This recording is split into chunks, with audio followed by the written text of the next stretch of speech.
So who do you think is going to win the Vezina Trophy? Exactly. It's pretty wide open, and there's a bunch of different names being yelled at the monitor. It's okay. I can't, or at your phone. I can't hear you, so you can stop. So I put them up here in random order.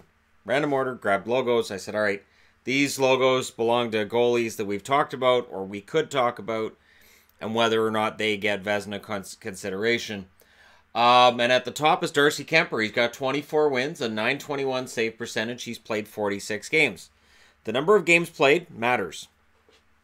Absolutely matters. There seems to be a minimum when it comes to who ends up getting the Goalie of the Year award. Marc-Andre Fleury is number 1 in the league in wins with 35. He has a .915 save percentage. He's played 59 games. So, to me, he hits 2 of the 3 in order to get that consideration. Carey Price, 29 wins, .915 save percentage, 57 games played.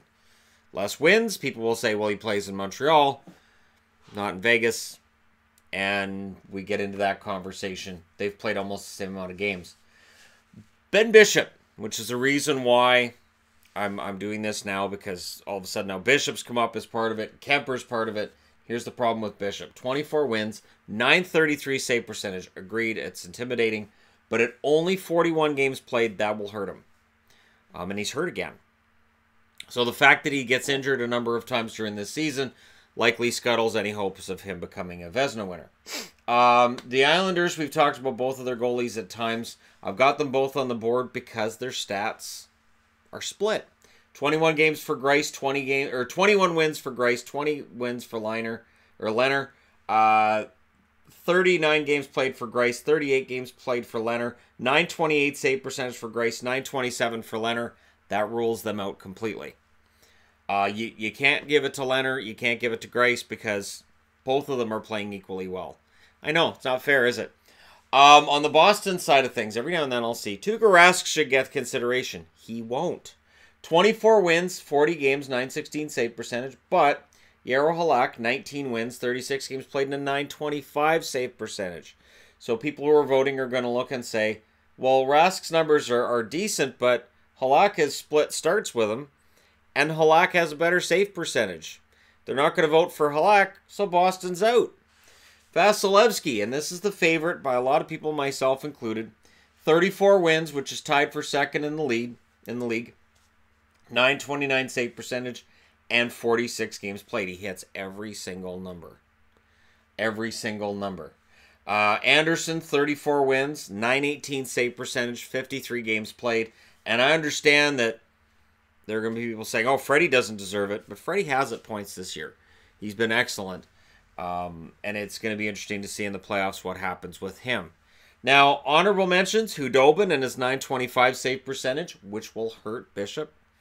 Gibson, .916 save percentage, doesn't have the wins, has played 52 games, but his overall number is not high enough to warrant consideration. McElhinney, he has his .916 save percentage, has been a great story, not Vezina level, not by any stretch, 28 games played this year. Martin Jones and his 34 wins, his other numbers, not fantastic. Hellebuck, 30 wins, not strong enough in other areas. Dubnyk's played 60 games, so while his numbers may not be great, he's played 60. Markstrom's played 54 very difficult games for Vancouver. Been excellent. Not likely to get consideration for the Vezina. And Bobrovsky, 54 games, tumultuous season. He's coming into his own at the right time of the year. Will it get him onto this board? Not for me, not right now. His numbers aren't strong enough, but we'll see by the end of the year, right? Now, in order to try to figure out from the guys on this board here, who is most likely? Who is most likely to win Vezina? Pekka Rinne last year, 59 games played, 42 wins, a .927 save percentage. Bobrovsky the year before, 65 games played, 37 wins, .921 save percentage. Braden Holtby, 66 games played, 42 wins, .925 save percentage.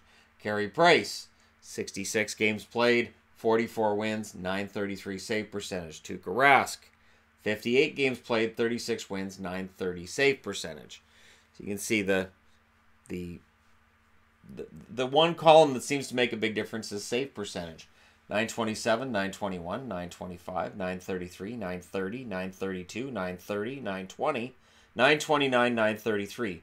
Tim Thomas in 2011 is the only one with a save percentage that resides in a low area. Bobrovsky's 921. So, in general, that higher save percentage will get you places with the voters. Your higher save percentage, Vasilevsky's at 929. Bishop's at 933. Again, as I said, he hasn't played enough games at only 41. The lowest number on this board is Bobrovsky with 38 in 2013. Why? Lockout shortened season. Other than that, the smallest number on the board is 54, played by Tim Thomas in 2009. Bishop doesn't have enough games left to hit that mark, so I don't think he gets consideration. Now, Fleury, 59 games played. Price, 57. Anderson, 53. Vasilevsky at 46. If he ends up in the 53-54 game range, I would say yep. If he split starts with Domingue from here and ends up with 51 or less, I still think he has a really good chance because the wins are there, the save percentage is there as well, and those make a difference. Win totals, as I said, the smallest number of games was Bobrovsky. He also had 21 wins, but 36, 41, 35, 39, 36, 44, 42, 37, 42. The guy who gets the Vezina trophy almost always plays on a really good team, or puts up just very solid numbers over the season and plays almost every game, as Price did in 2015. But 44 wins is pretty high total. So again, this is why wins make a difference. That's where Marc-Andre Fleury will get consideration. I think Vasilevsky, I think Fleury may end up being a finalist in this because there's other guys who are going to cancel each other out. Holtby may end up being in this conversation by the end of the year. He'd have to have some pretty strong starts down the stretch, but he could. Anaheim fans will try to get Gibson in there. But really, honestly, to me, Vasilevsky's the one who's got all the numbers. The only one that's low is the games played, but relatively speaking to his peers, it's not that bad. They're going to go with games played, then you got Freddie Anderson, Carey Price, Marc-Andre Fleury. That is very, very, very unlikely. And then you got Dubnyk down here with 60 games saying, hey, I've played more than everybody. So it'll be very interesting to see how this ends up turning out. I think it's Vasilevsky's to lose, but let me know what you guys think in the comment section below. Again, I tried to come up with the ones that I think are most likely to get consideration. Maybe Bishop gets on the ballot. Maybe he ends up with a top 3 spot. I just don't see how he would beat Vasilevsky, despite the fact he does have a better save percentage. He's played 5 less games, which may not make a difference to many, but usually the guy who wins the Vezina is a workhorse as well. And Hudobin has a 925 save percentage, whereas Louis Domingue's save percentage drops off dramatically from Vasilevsky's. I believe he's at a 908 or a 909 right now. So like I said, the 925 of Hudobin's is actually as good as some of the guys and better than some of the guys on this board. So that may work against him as well, the fact that Dallas's defense has been really kind of amazing. I know, Tampa's defense has been good too, right? Trying to figure out who the best goalie in the league is. Is it flawed? Absolutely. But let me know what you guys think in the comment section below as always. Don't forget to hit like and subscribe if you're browsing your way through. You just happened upon this video. And hey, thank you guys so much for watching. I'll talk to you again soon.